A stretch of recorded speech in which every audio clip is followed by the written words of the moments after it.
Minibus School Bakunun təşkilatçılığı ilə 6-17 yaşlı uşaq və yeniyetmələr arasında startup çempionatı keçirilir. Çempionatda 20 fərqli komanda 2 istiqamət üzrə sayıb və sayıcı kateqoriyalarında mübarizə aparıblar.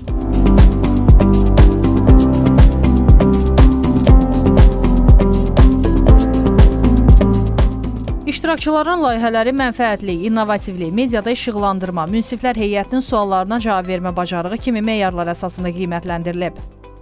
Akademik ilin son günüdür. Bundan sonra uşaqlar artıq yay tətilinə ayrılırlar. Sentyabrdan etibarən yenidən kurs başlayır.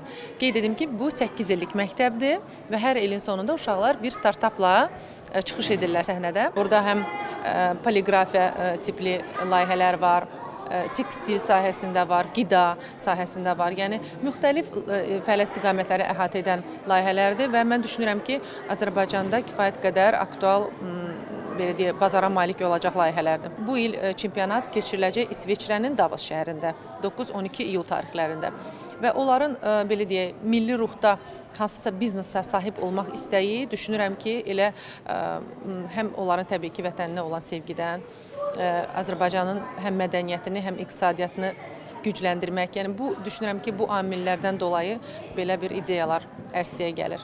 Təqdim olunan layihələrin bəzilərində milli toxunuşlar da öz yerini tutub. İlk dəfədir ki, 20 layihənin təqribən 40%-i milli irsimizi və mədəniyyətimizi əks etdirən layihələr olacaq. Onu da qeyd edim ki, uşaqların hər biri özü bu ideyanı irəli sürüblər.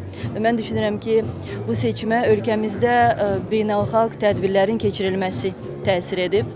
Uşaqlarımızı Davos şəhərində dünya çempionatı gözləyir. Mən çox xoşbəxtəm ki, 5 layihə ilə fəaliyyətə başlayan Minibus Biznes Məktəbi 80-dən çox layihəsi ilə 6-cı ilini başa çatdırır. Bugün bizim çox maraqlı bir startup layihəmiz olacaqdır. Adı naxışlıdır. Bildiyiniz kimi Azərbaycanın milli ənənələri çox güclüdür, çox zəngin tariximiz vardır. Biz də öz tələbələrimizlə qərara gəldik ki, Azərbaycanımızın qədim ənənələrindən biri olan xalçaçılıq adət-ənənəmizi qoruyaq, saxlayaq, amma bunu daha bir yenilikli halda təqdim edək bizim ictimaiyyətə.